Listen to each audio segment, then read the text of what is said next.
जीवन का मूल लक्ष्य क्या होना चाहिए, इस पर सदैव बहस होती रहती है। इस पर न जाने कितने शोध हुए और सामाजिक अध्ययन हुए, होते रहे हैं और आगे भी होते रहेंगे। हमने भी इस पर जो अध्ययन किया है, उस अध्ययन के आधार पर हम अपनी बातें यहाँ रखेंगे। आपको ज़रूर अच्छा लगेगा और इस पर भी चिंतन मनन कीजिएगा। हमारे धर्मशास्त्र, हमारे वेद पुराण, जितने भी संसार के ग्रंथ हैं, सबका निचोड़ अगर निकाला जाए तो एक निचोड़ तो मिलता ही मिलता है कि यह हमारा जो जीवन है, ईश्वर का सबसे अच्छा उपहार है। और ईश्वर ने हमें यह जो जीवन दिया है, वह अच्छा जीने के लिए, खूब संघर्ष करके, खूब समुन्नत जीवन जीने के लिए और मेहनत करके अपने कर्म से सब कुछ प्राप्त करने के लिए। इसमें कोई दो राय नहीं है। जीवन कर्तव्य क्षेत्र है, कर्म क्षेत्र है, उस पर हमें सतत श्रम करना चाहिए। लेकिन सतत श्रम का मतलब होता है ईमानदारी और निष्ठापूर्वक कर्म करने से, और उस ईमानदारी और निष्ठापूर्वक कर्म से हम जो प्राप्त करें, उसका फल भोगें, उसका सुख भोगें। लेकिन अगर हम आज पूरे समाज में देखें तो कर्म तो है, लेकिन धनार्जन सबसे बड़ा लक्ष्य बन गया है, ज़्यादा से ज़्यादा धन कमाना।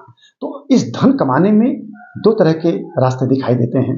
एक तो ईमानदारी का रास्ता और दूसरा इलीगल यानी अनैतिक रास्ता। वह रास्ता कतई हमको सन्मार्ग की तरफ नहीं ले जाता है। अब यहाँ एक शब्द जरूर आ जाता है, सन्मार्ग, यानी हमें सन्मार्ग पकड़ना है। तो जीवन का एक मूल लक्ष्य हो जाता है कि हम कर्मशील रहें और सन्मार्ग पकड़कर चलें।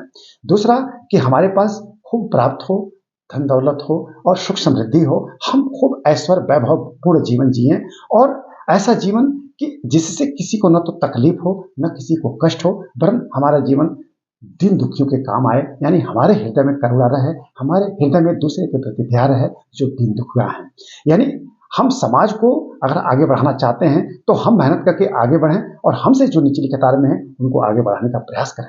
अब सब प्रयास में हम पाएंगे कि 3 सोपान हो जाते हैं कि हम पढ़ लिख के आगे बढ़ रहे हैं, मेहनत करके आगे बढ़ रहे हैं, हमसे जो नीचे है वो छूट भी ना पाए, उसको भी हम आगे बढ़ाने की कोशिश करें।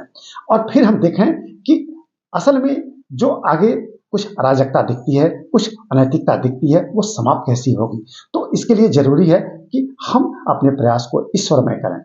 आप शोध करके देखिए, आप मेहनत करके देखिए, आप सारे संसार के ग्रंथ पढ़ लीजिए, आप आते आते एक निष्कर्ष पे आप जरूर पहुंचेंगे कि अंततः हमें किस पर सबसे अधिक विश्वास करना है।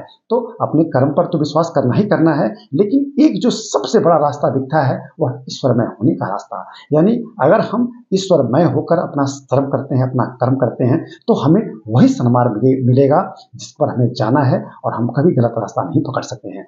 अगर इस दुनिया में, इस संसार में, इस पूरी धरा पर ईश्वरमयी भाषा आ जाए, ईश्वरमयी सन्मार्ग की वह धारा आ जाए और उस पर हम चल पड़े, तो दुनिया में अनैतिक कार्य नहीं होंगे और अनैतिक तरह से धन एकत्र, अनैतिक तरह से प्राप्त करने के साधन मिट जाएंगे, खत्म हो जाएंगे, समाप्त हो जाएंगे और दुनिया सन्मार्ग पर चलेगी, सत्य के मार्ग पर चलेगी। और जो समय आएगा, जो युग आएगा, वह सतयुग का होगा। यही तो हमें परिस्थितियां सिखाती हैं, पीछे के इतिहास सिखाते हैं, इतिहास करवट लेता है। हमने बहुत संक्रमणीय स्थिति देखी है और उस संक्रमणीय स्थिति से दुनिया अब उबर गई है, और मुझे लगता है कि 3 सोपान में हम बहुत आगे निकल चुके हैं। यानी एक बहुत बड़ा वर्ग जो अपनी मेहनत से खूब कमा रहा है, खूब धन दौलत सुख समृद्धि है, और एक पीछे का वर्ग जो छूट रहा है उसको भी साथ लेके चलने की कोशिश हो रही है। दुनिया में देखिए कितने कितने संस्थाएं बनी हैं और कितने बड़े बड़े लोग हैं जो एक दूसरे की मदद कर रहे हैं। तो पीछे के जो छोटे हैं उनको भी साथ लिया जा रहा है। एक मार्ग जो अभी थोड़ा कमजोर है और थोड़ा उसकी तरफ हमारा ध्यान कम जा रहा है, वह ईश्वरमय होने का। अब तीसरी तरफ जो हमारा ध्यान जा रहा है, मुझे महसूस होता है, देखकर महसूस होता है कि दुनिया ईश्वरमय भी हो रही है। जिस दिन पूरी दुनिया ईश्वरमय हो गई, उस दिन हम सिर्फ सन्मार्ग पर चलेंगे और आगे का जो युग आएगा वो सत्य का युग आएगा। यही तो सत्य का मार्ग है, यही तो सतयुग है और आगे सतयुग आएगा। अब बात यहाँ आती है कि वो कैसे आएगा। तो कोई कोई अग्रणी होता है, और अग्रणी जो भी होता है, ठीक है, वो अवतारी माना जाता है, अवतार कहा जाता है। अब उसको जो भी नाम हम दें, कुछ भी नाम दे सकते हैं, और अगर नहीं भी नाम देंगे, दुनिया अपने आप स्वतः उस मार्ग को पकड़ लेती है, तभी कोई बुराई नहीं है। लेकिन हमें ईश्वर में अगाध आस्था रखनी ही पड़ेगी। ईश्वर में अगाध आस्था इसलिए कि ईश्वर में सब कुछ है, हम माने या ना माने, ये पूरी प्रकृति ईश्वरमय है और ईश्वर एक है, एक शक्ति है। और हम उसको बार बार हम भी कहते हैं और हमारा विज्ञान भी कहता है कि पूरे ब्रह्मांड में 73% से अधिक ऊर्जा है और वह शक्ति है। अदृश्य पदार्थ 23% है और जितना पिंड जो कुछ भी दिखाई देता है वो 4% है। तो अदृश्य शक्ति है। ब्रह्मांड कभी ये गोला था, और महाविस्फोट हुआ, बिग बैंग हुआ, तो तमाम जितने सिस्टम यहाँ दिख रहे हैं, आकाश गंगाएं, ग्रह उपग्रह, तारे बने, तो फिर आगे चलकर फैल रहा है ब्रह्मांड, फिर सिकुड़ जाएगा, एक पिंड में समा जाएगा।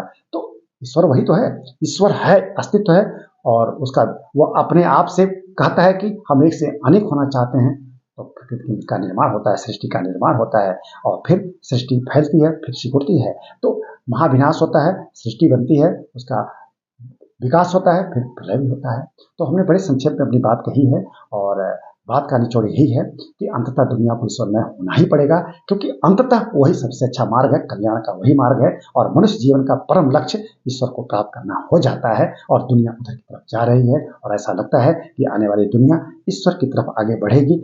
जिस दिन ईश्वरीय मार्ग के साथ हम अपने श्रम को जोड़ दिए, उस दिन दुनिया बड़ी ही समुन्नत और बड़ी ही ऐश्वर्य वैभव वाली दुनिया हो जाएगी, और स्थिर दुनिया हो जाएगी, वही सच्चू कहा जाएगा। तो मुझे विश्वास है कि आपको हमारी यह प्रस्तुति अच्छी लगी होगी। मैं एम के पांडे, हमारी धारा पे आप यह कार्यक्रम देख रहे हैं। अगर आपको यह प्रोग्राम, यह प्रस्तुति अच्छी लगी होगी तो इसे लाइक और शेयर कीजिएगा, हमारे चैनल को सब्सक्राइब कर लीजिएगा। इस वीडियो को हम बंद करते हैं। धन्यवाद।